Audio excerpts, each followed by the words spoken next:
আমি আওয়ামী লীগ নিষিদ্ধ করে দিব। নিষিদ্ধ করব কিসের প্রক্রিয়া করব? আওয়ামী লীগ যারা বিশ্বাস করে, আওয়ামী লীগে যারা ইমান আছে যাদের, তাদেরকে আমি কিভাবে ডিল করবো? তারা তো আমার সোসাইটিতে আছে, তারা তো নাগরিক। আপনি কি আরেকটা সুযোগ দিবেন ভারত বা অন্য রাষ্ট্রগুলোকে যে এই দেশটাকে বিভাজন করে আরেকটা গণজাগরণ মঞ্চ হবে, আরেকটা এই সেই হবে এবং এর ভিতর দিয়ে আবার দেশটাকে বিভাজন করা হবে এবং ফেসিবাদকে টিকিয়ে রাখা হবে? এটা বিএনপির ফেসিবাদ হইলেও তো এটা বিরোধিতা আমার করতে হবে। ওই সভা সাহেব একটা কথা বলে গেছে যে বাংলাদেশের বুদ্ধিজীবীরা যে ৭১ মুক্তিযুদ্ধ হবে এটা আজ করতে পারে নাই, এবারও বুদ্ধিজীবীরা ফেল মারছে। আপনি কি এখানে ধরেন আন্দোলন, আমরা তো স্লোগান থেকে শুরু করে অনেক নাম টামও ঠিক করছি, আপনি কি এখানে দেখছেন কোনো স্পেসিফিক? আমরা কি করছি? আমরা বলছি যদি মোমবাতি প্রজ্বলন দাও, বলে দাও যার ইচ্ছে হবে সে দোয়া পড়ুক। আমরা বলছি 1 মিনিট নীরবতা পালন করবে, যার ইচ্ছে সে দোয়া করুক। আপনি এতদিন কি করছেন? আপনি ঢাকা শহরে বসে পুরা বাংলাদেশের মানুষকে আলাদা করে ফেলছেন। এই আন্দোলনে অনেকেই অনেক ব্যাখ্যা করবেন, উই নো হোয়াট হ্যাপেন্ড। এই আন্দোলনে বাংলাদেশের মানুষ একটা গ্রামের হুজুর কেন অ্যাকোমোডেট ফিল করছে? হাসিনার বিরুদ্ধে না, বিকজ অফ দ্য ল্যাঙ্গুয়েজ। এরে ধরছি ওরে ধরছি সবগুলোর একসাথে হাজতে ঢুকায়া আপনি হচ্ছে যে বিচারের একটা ইন্টারন্যাশনাল স্ট্যান্ডার্ড তৈরি করেন, সবাইকে বিচার করেন, অন্যদেরকে ছেড়ে দেন, অন্যদের হয়রানি করা বন্ধ করেন এবং বিচার করার পরে সোসাইটিতে ওই লোকটা রিহ্যাবিলিট করতে হবে। আপনি আরেকটা জামাত শিবির বানাইতে পারেন না। মিলবো কিভাবে আমরা? আমার নেশনকে আমি একযোগে এক জায়গায় দাঁড় করাবো কিভাবে? আপনি যখন ইউক্রেন কোয়েশ্চেন আছে, শশী থারুর এবং মোদির কথার ভিতরে কোনো ডিফারেন্স নাই। আর আমি যখন এখানে ইউক্রেনের কোয়েশ্চেন আছে, বিএনপি আমেরিকাপন্থী, ওই আওয়ামী লীগ হচ্ছে ভারতপন্থী বা রাশিয়াপন্থী। তো ডিজিপিআইয়ের কাজ না যে আপনাকে গুলি করা। ডিজিপিআই অথবা বাংলাদেশের যে এনএসআই বা যারা সিকিউরিটির, তাদের কাজ বেসিক্যালি কি? রাষ্ট্র মানে কি বুঝি আমি? রাষ্ট্র মানে রাষ্ট্রের আরেকটা শত্রু থাকবে, রাষ্ট্রের কোনো বন্ধু নেই। কী বলে বন্ধুরাষ্ট্র বলতে একটা আইডিয়া, খুব অদ্ভুত আইডিয়া তারা আবিষ্কার করছে। বন্ধুরাষ্ট্র বলতে তো কোনো কি, ওই মাইকের সামনে কথা বলার অভিজ্ঞতা আমার নাই, প্ল্যাটফর্মের মতো হয়ে গেছে। আমি আসলে আছি হচ্ছে যে কি বলা যায়, ত্রিশঙ্কু দশা বলতে যেটা আছে ওইটাই, মানে না বুদ্ধিজীবীত্বিক জায়গাতে আছি না রাজনীতিক জায়গাতে আছি লিয়াজুতে। তো ফলত এই দুইটা জায়গাতে অনেক রকম, মানে এখানে আমি তো বেশি সৌভাগ্য হয় নাই অনেকের কথা শোনার।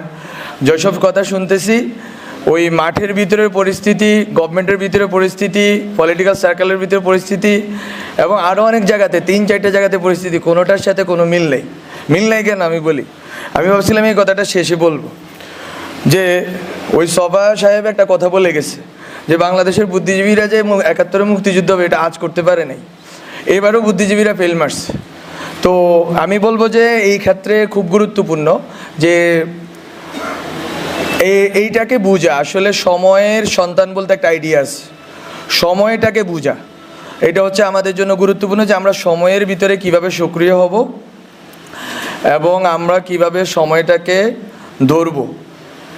আমি যদি বলি যে আমাদের এখানে যেই সার্কেলটা বেসিক্যালি এটা আমাদের একার কৃতিত্ব না অবশ্যই, কিন্তু যেই গাঠনিক শক্তি ছিল ওই গাঠনিক শক্তির ভিতরে সবচেয়ে গুরুত্বপূর্ণ জিনিস ছিল যে ভাবাদর্শিক বোঝাপড়া।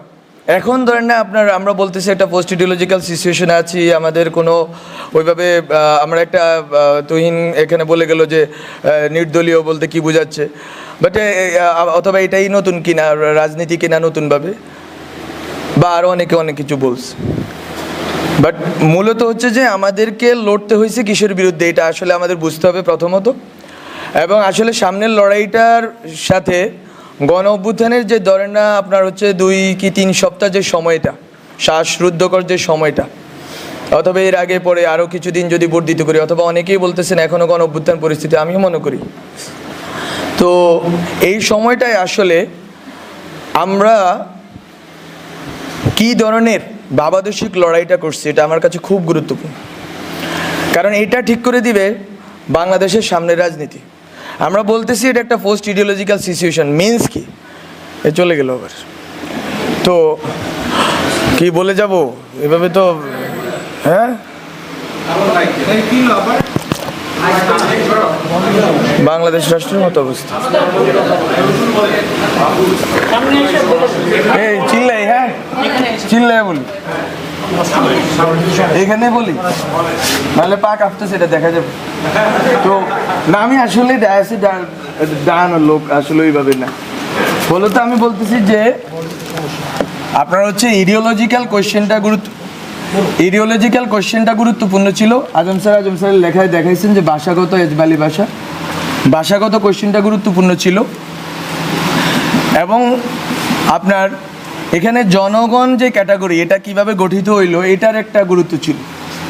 এখন ধরেন আপনি এই যে ছোট ছোট সোভিয়েতগুলো ছিল এতদিন, এক একজন, এখন এখানে ধরেন আমি খুব বোধহয় এখানে 80% লোকরে আমি পার্সোনালি চিনি, মানে চিনি বলতে তাদেরকে আমি জানি, যে লোকেট করতে পারবো যে কে কোন ইডিওলজিক্যাল পজিশনে, কে কোন কালচারাল পজিশনে বিলং করেন, কিন্তু তারা সবাই এখানে একযোগ হয়ে আছেন। এখন এখান থেকে আসলে সামনের কোয়েশ্চেনটা কি হবে, সেটা হচ্ছে ইডিওলজিক্যাল তর্কটা আসলে কোথায় গিয়ে পৌঁছাবে। একটা আমি যখন বলতেছি নির্দলীয়, মানে হচ্ছে আগের যে দলীয় ইকুয়েশন ওটার বাইরে আমি বেরোতে চাচ্ছি। আমি যখন বলতেছি অরাজনৈতিক, আমি বলতে চাচ্ছি যে আগের যে রাজনৈতিকতা ওটার বাইরে বেরোতে চাচ্ছি। আমি যখন বলতেছি পোস্ট ইডিওলজি, আমি বলতে চাচ্ছি যে আগের যে ইডিওলজিক্যাল লড়াইটা ছিল ওই লড়াইয়ের বাইরে আমি বেরোতে চাচ্ছি। ফলত এই যে নতুন মুহূর্ত, এই মুহূর্তটা কিন্তু আমাদের বুদ্ধিভিত্তিক গবেষণার বিষয় না, এটা হচ্ছে সর্ট অফ, আমি কি বলবো, সজ্ঞার বিষয়, ইনটুইশনের বিষয়। যে আমরা যখন 20 দিনে ছিলাম, আমরা কি আসলে কে কাকে কতটুকু শত্রু গণ্য করছি, আমাদের ভিতরে সংহতির আইডিয়াটা কেমন ছিল, আমরা কাকে বন্ধু গণ্য করছি, কাকে শত্রু গণ্য করছি, আমরা কাকে ইডিওলজিক্যালি ফাইট করছি, কাকে ইডিওলজিক্যালি আমাদের মিত্র মনে করছি। ওই 20 দিন, 25 দিন, 30 দিনের যেই আমাদের যেই রাজনৈতিকতাটা হয়েছে, এটাকেই হচ্ছে যে আমাকে বারবার রিএনেক্ট করতে হবে। এটা হচ্ছে আমার জায়গা থেকে কথা। ওই থিয়েটারে কিছুদিন আমি কাজ করছি, ওখানে আমাকে একটা জিনিস বুঝায় যে, বা এটা আপনারা বুঝেন, এখানে অনেকেই থিয়েটারের লোক আছে, রিএনেক্ট করা। আমরা যখন কালকে কিন্তু নাহিদ একটা কথা বলছে, আরেকবার গণঅভ্যুত্থানের দরকার হইতে পারে। আমরা জানি যে বিপ্লবের পরে প্রতি বিপ্লব আসে, এটা কিন্তু আমি লিখছি ইভেন বিপ্লব হওয়ার আগেও, যার একটা প্রতি বিপ্লব দিয়ে আসবে। এখন এটা কিন্তু এরকম না যে আতঙ্ক, এই কে কে নিয়ে যাবে রে, কে আমাদেরকে মেরে যাবে রে, এরকম না ঘটনা। ঘটনা হচ্ছে আপনাকে জনগণকে যেই এই যে বললাম এই মোমেন্টটা তৈরি হয়েছে ওই 20-25 দিনে, ওই মোমেন্টটাকে আপনাকে রিএনেক্ট করে যাইতে হবে, পুনঃমঞ্চায়ন করে যাইতে হবে বারবার। ওই পুনঃমঞ্চায়নের জন্য কী ধরনের রাজনৈতিক প্রক্রিয়া আমাকে ঢুকতে হবে, কী ধরনের রাজনৈতিক সংহতিতে আমাকে ঢুকতে হবে, এবং কী ধরনের ভাবাদর্শিক তর্কে ঢুকতে হবে, সেটা হচ্ছে আমার কাছে খুব গুরুত্বপূর্ণ। এবং আমরা বলছি যে বাংলাদেশটাকে আমরা সামনের জায়গাটাতে কোথায় নিয়ে রাখতে চাই। ওখানে যদি আমি বলি, আমাদের একটা কথা নিয়ে অনেকেই তর্ক করতেছেন সিভিল সোসাইটিতে, এটা আমার খুব মজা লাগতেছে, যে সভ্যতাগত রূপান্তর বলতে আমরা কি বোঝাচ্ছি, আমরা কি এখানে কি আনতেছি না আনতেছি, এটা আসলে ঘটনা না। ঘটনা হচ্ছে আমরা একটা কথা বলছি যে যেই জাতীয়তাবাদ, বাংলাদেশি জাতীয়তাবাদ আছে, বাঙালি জাতীয়তাবাদ আছে, এই জাতীয়তাবাদী যে তর্কগুলো আছে, বা অনেকে কথাটাকে বলেন জাতিবাদ, যেটাই বলি, শুদ্ধ অশুদ্ধ আপনারা ঠিক করেন। তো এটা হচ্ছে যে এই দুইটা শব্দ, এই দুইটা যে গঠন হয়েছে, যে আপনার বাংলাদেশি জাতীয়তাবাদ, বাঙালি জাতীয়তাবাদ, এই যে দুইটা লড়াই, একদিকে আছে ইসলাম আর একদিকে আছে ইসলামফোবিয়া লড়াই।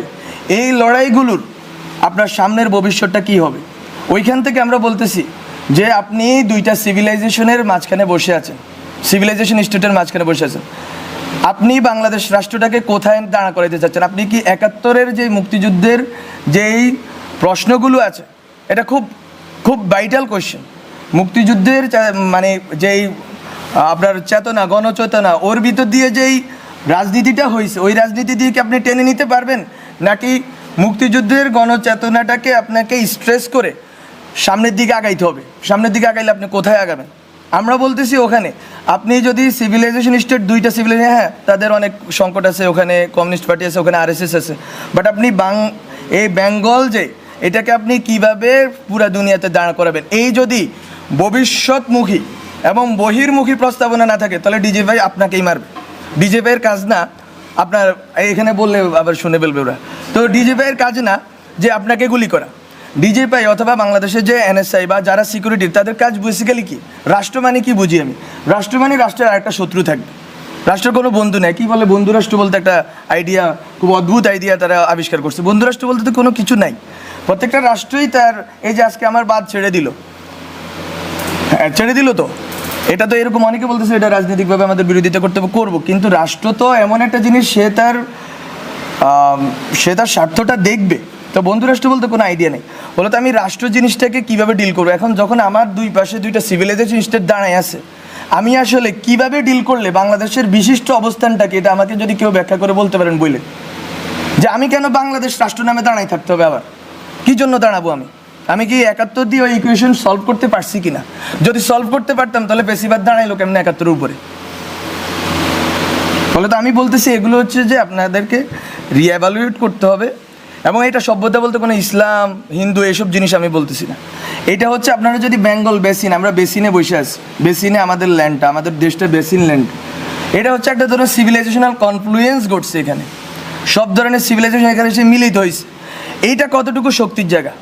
উই হ্যাভ ডিফারেন্ট, আমি বলছি there are many Islams in this world, Islams বলতেছি। তো আমার এখানে একটা ইসলাম আছে, আমি ওইটাকে কতটুকু গ্লোবালি রিপ্রেজেন্ট করব?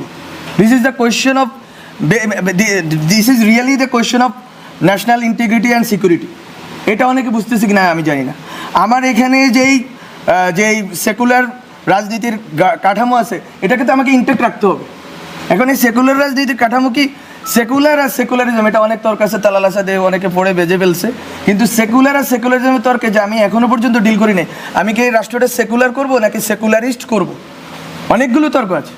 বলো তো আমি, এবং ওই সেকুলারিজমটা কি হবে? ওইটা কি 72 সংবিধানের সেকুলারিজম হবে, নাকি আমরা এখন যখন আমরা বলতেছি, আমরা অনেকেই বলতেছি যে নিউ কনস্টিটিউয়েন্ট অ্যাসেম্বলি লাগবে, কিন্তু তর্কটা দেখেন, খেয়াল করেন, সবাই বলতেছে 72 সংবিধানের কন্টিনিউটি। আপনি 71 ধরতে পারেন, কিন্তু 72 আমি মনে করি ধরতে পারেন না। আপনাকে 72-এর ব্যাপারে ক্রিটিক্যাল হইতেই হবে, এবং অনেকেই ক্রিটিক্যাল আছেন এখানে, রাজনৈতিক বর্গে অনেকেই ক্রিটিক্যাল আছে। ফলে তো ওই যে রাজনীতিক যেই কাঠামোটা গঠিত হয়েছে ওইটাকে তো আপনি চুড়ে ফেলতে চাচ্ছেন। চুড়ে ফেলতে চাইলে ওই সময় যে সেকুলারিজম আছে এটাকে আপনাকে কিন্তু আবার রিডিফাইন করতে হবে। এবং নতুনভাবে এখন যে সেকুলারিজম আছে সেই সেকুলারিজম, এখন তো সেকুলার মানুষ, আপনি কি এখানে ধরেন আন্দোলন, আমরা তো স্লোগান থেকে শুরু করে অনেক নাম টামও ঠিক করছি, আপনি কি এখানে দেখছেন কোনো স্পেসিফিক আমরা কি করছি? আমরা বলছি যদি মোমবাতি প্রজ্বলন দাও, বলে দাও যার ইচ্ছা হবে সে দোয়া পড়ুক। আমরা বলছি 1 মিনিট নীরবতা পালন করবে, যার ইচ্ছা সে দোয়া করুক। আপনি এতদিন কি করছেন? আপনি ঢাকা শহরে বসে পুরো বাংলাদেশের মানুষকে আলাদা করে ফেলছেন। এই আন্দোলনে অনেকেই অনেক ব্যাখ্যা করবেন, উই নো হোয়াট হ্যাপেন্ড। এই আন্দোলনে বাংলাদেশের মানুষ একটা গ্রামের হুজুর কেন অ্যাকোমোডেট ফিল করছে? হাসিনার বিরুদ্ধে না, বিকজ অফ দ্য ল্যাঙ্গুয়েজ। এটারে বলে সেকুলার ল্যাঙ্গুয়েজ। এতদিন সেকুলার বলতে আপনারা যেটা বলছেন ওটারে হচ্ছে যে একটা মধ্যবিত্তের একটা বাবল, আর হচ্ছে আওয়ামী লীগের একটা কাঠামো। তো এখন আপনাকে এই যে প্রত্যেকটা বর্গকে রিডিফাইন করতে হবে। রাজনীতি নতুনভাবে করতে হলে আপনাকে প্রতিটা বর্গকে রিডিফাইন করে করে আগাইতে হবে। এবং এখানে অনেক কথা আসতেছে কার কতটুকু স্টেক আছে না আছে, স্টেক সবারই আছে। এখন নাম ধরে ধরে বললে তো এখানে কেউ দাঁড়ায় থাকতে পারবেন না। 100 জনের উপরে, আমি তো যখন বন্দি ছিলাম বাসার ভিতরে, এই যে আপনার প্রথম 210 জন যখন এলো, তখন এর ভিতরে 84 জন হচ্ছে দিনমজুর, একজন আছে দিনমজুর এখানে। তো কিসের জনতা? আপনি হুজুর মারা গেছে, মাদ্রাসার হুজুর মারা গেছে কয়টা আপনি খোঁজ করেন? আছে কেউ এখানে? নাই। কিন্তু তো আপনি বলতেছেন ইনক্লুসিভ করবেন, সেকুলার করবেন, করতে পারবেন না। বলো তো আপনাকে আমি এই জন্য বলতেছি, ওই জনগণের যেই চেতনা ওটা সেকুলারে, এটা নিয়ে দ্বিমত নাই। তো ওই চেতনাটাকে তো আপনাকে আবার রিএনেক্ট করতে হবে। ওই রিএনেক্ট করার প্রস্তুতিগুলো তো থাকতে হবে সোসাইটির ভিতরে, এবং ওই বোঝাপড়াটা থাকতে হবে। আমরা যখন কথা বলতেছি, আমরা বলতেছি যে সবাই এখানে কিন্তু এক ধরনের বিদ্বেষের ভাবের ভিতরে। সেখানে অনেক আওয়ামী লীগের লোক আসছে, আমি জানি, আমি চিনি অনেক, একেবারে আওয়ামী লীগের খাস লোক। ইভেন 5 আগস্ট তারিখে আওয়ামী লীগের পক্ষে বক্তব্য দিছে, এরকম লোক এখানে আসছে, অনেকে আসছে, আসুক। কিন্তু কিভাবে আপনি 71-এর পর রিকনসাইল করতে পারেন নাই দেশটাকে? আপনি 71-এর পর দেশটাকে রিকনসাইল করতে পারেন নাই দেখে সেই যে পাক আছে, লুপ হোলসগুলো আছে, ওইটা বেয়ে বেয়ে ফেসিবাদ দাঁড়াই গেছে। আপনি জামাত প্রশ্নটা আপনারা টিকে রাখছেন। বলো তো এখনও একই লুপ হোলস তৈরি হবে কিনা? আমি আওয়ামী লীগ নিষিদ্ধ করে দিব, নিষিদ্ধ করব, কিসের প্রক্রিয়া করব? আওয়ামী লীগ যারা বিশ্বাস করে, আওয়ামী লীগে যারা ইমান আছে যাদের, তাদেরকে আমি কীভাবে ডিল করবো? তারা তো আমার সোসাইটিতে আছে, তারা তো নাগরিক। একটা টার্ম নিয়ে অনেকেই বিরোধিতা করতেছেন, ছাত্র নাগরিক কেন বলতেছি? বিকজ আমি স্টেট চাই, স্টেটে সিটিজেন থাকে, পিপল অবশ্যই থাকে। পিপল তো কাঠামো, প্রথমকার কাঠামো। আমি বলতেছি এটা ভবিষ্যমুখী হিসাবে, এটা নিয়ে আমরা আরেকটা তর্ক আরেকবার করবো। কিন্তু আমি বলতেছি যে এখানে আওয়ামী লীগের যে লোকগুলো আছে তাকে আপনি কীভাবে রিকনসাইল করবেন? আপনি কি আরেকটা সুযোগ দিবেন ভারত বা অন্য রাষ্ট্রগুলোকে যে এই দেশটাকে বিভাজন করে আরেকটা গণজাগরণ মঞ্চ হবে, আরেকটা সেই হবে, এবং এর ভিতর দিয়ে আবার দেশটাকে বিভাজন করা হবে এবং ফেসিবাদকে টিকিয়ে রাখা হবে? এটা বিএনপির ফেসিবাদ হইলেও তো এটা বিরোধিতা আমার করতে হবে। ফলে তো এই কোয়েশ্চেনগুলো আপনারা মাথায় রাখেন। যে রিকনসিলিয়েশন প্রসেসটা কী হবে এই নেশনের, এই দেশের মানুষগুলো একজোট হবে কিভাবে। এই দেশের মানুষগুলো এই যে 20 থেকে 25 দিন একটা ধারণাকে একটা জায়গায় এসে একমত হয়ে গেছে এবং ওখানে কোনো বিভাজন ছিল না। ওই বিভাজন এই যে ছিল না, এটাকে আপনি রিএনেক্ট করবেন কিভাবে, আমি বারবার এই কথাটাই বলবো, রিএনেক্টমেন্ট নিয়ে ভাবতে হবে। এবং এখানে এখানে এই যে কথাগুলো বললাম, অনেক অগোছালো কথা বললাম, বেশি কথা বলার নাই, কিন্তু আমি বলবো যে আমরা একটা কোয়েশ্চেনকে ডিল করছিলাম যখন আমরা বিভিন্ন আড্ডা চক্র পাঠচক্র করছি যারা আন্দোলন নেতৃত্ব দিচ্ছে তাদের সাথে। সেটা হচ্ছে আমরা তখন দেখতাম যে বিএনপি 31 দফা দেয়, 28 দফা দেয়, এটা দফা দেয়, কিন্তু কোথাও সমাজ নিয়ে কথা নেই। সবাই রাষ্ট্র নিয়ে ব্যস্ত। রাষ্ট্র কি এমনি তৈরি হয়ে যায় বায়বীয় জিনিস? সমাজের ভিতর দিয়ে তো রাষ্ট্রটা গড়ে উঠবে। এখন আপনি সোশ্যাল ফেসিজম রাইখা কেমনে আপনি রাষ্ট্রীয় ফেসিজম দূর করবেন? সোসাইটির ভিতরে যে ফেসিজমের যে বিভিন্ন প্রবণতা, সেটা ধর্মীয় জায়গা থেকে হইতে পারে, এটা বিভিন্ন চেতনাগত জায়গা থেকে হইতে পারে, এটা ঐতিহাসিক বিভিন্ন স্মৃতির কারণে হইতে পারে। সেই জিনিসগুলোকে আপনারা না ডিল করে রাষ্ট্রকে কীভাবে ফেসিস্ট মুক্ত করবেন? আমরা কিন্তু এই কোয়েশ্চেনটা করছি এবং ওই জন্য আমরা 2টা টার্ম বলছি যে দায় ও দরদের সমাজ। ওগুলো টার্মিনোলজির খেলা, আপনারা অন্য নামও দিতে পারেন ওগুলোর, কিন্তু কথাটা এখানে যে মিলবো কিভাবে আমরা। আমার নেশনকে আমি একযোগে এক জায়গায় দাঁড় করাবো কিভাবে? আপনি যখন ইউক্রেন কোয়েশ্চেন আছে, শশী থারুর এবং মোদির কথার ভিতরে কোনো ডিফারেন্স নাই। আর আমি যখন এখানে ইউক্রেনের কোয়েশ্চেন আছে, বিএনপি আমেরিকাপন্থী, ওই আওয়ামী লীগ হচ্ছে ভারতপন্থী বা রাশিয়াপন্থী। তো নেশনটা কোথায় দাঁড়ায় আছে? স্টেট বলতে যে জিনিস, স্টেটটা তো এমন একটা জিনিস হইতে হবে যেটার ভিতরে একটা রিকনসাইলড প্রসেসের ভিতর দিয়ে আমি এক জায়গায় গিয়ে দাঁড়াবো। আমার দেশটাকে তো আমি এক জায়গায় দাঁড়া করে রাখতে হবে, ওইটা তো আমি রাখতে পারিনি। এবং এখনও আরেকটা সম্ভাবনা তো রয়েছে, রাখতে পারবো না। আমি কোনো রকম এরকম বলতেছি না ব্ল্যাঙ্ক চেক দেন। আমি একটু আগে একজনের সাথে বলতেছিলাম ট্যাক্স পেন্ডিং কমিশন করেন, এসব গিমিক নাটক পাটক বন্ধ করেন, এরে ধরছি ওরে ধরছি, সবগুলোর একসাথে হাজতে ঢুকায়া আপনি হচ্ছে যে বিচারের একটা ইন্টারন্যাশনাল স্ট্যান্ডার্ড তৈরি করেন, সবাইকে বিচার করেন, অন্যদেরকে ছেড়ে দেন, অন্যদের হয়রানি করা বন্ধ করেন। সিম্পল, এটা এত বড় কিছু না। এটার বিশ্বব্যাপী এটার উদাহরণ আছে। এবং বিচার করার পরে সোসাইটিতে ওই লোকটাকে রিহ্যাবিলিট করতে হবে। আপনি আরেকটা জামাত শিবির বানাইতে পারেন না যে যেখানে দেখবো কি কি কি বলে একটা শিবির দরিয়া ধরা যাবে। আমি কি বলবো ছাত্রলীগের এই কথা বললে এই রাষ্ট্র টিকবে নাকি? বলো তো। আমি বলবো যে আমি অনেক কথা অগোছালোভাবে বলছি। এই জিনিসগুলো হচ্ছে যে আমাদের কনসিডারেশনের কন্টেম্পলেশনের বিষয়। সেলফ, আমি আরেকটা কথাও বলছি, সেলফ, আমরা ওই সময় সেলফ নিয়ে বলছি। এগুলো আমাদের ওই সময়ের এই বটতলায় বসে 20-30 জনের আড্ডা ছিল ওই সময়। ওখানে বলছি লাইফ স্টাইল যদি চেঞ্জ না করেন একেবারে নিচের জায়গাতে, তাহলেও তো আপনি ফেসিবাদে দাঁড়াইতে পারবেন। আপনার লাইফ স্টাইলের ভিতরেও ফেসিজম আছে। ফলত আপনারা উপরিকাঠামো থেকে ফেসিজম দূর করবেন, সংবিধান সভা বানাবেন, বা অনেক তো খেলা আছে, গঠন আরও অনেক কিছু করবেন। কিন্তু জনগণ, ব্যক্তিটা কোথায় আছে?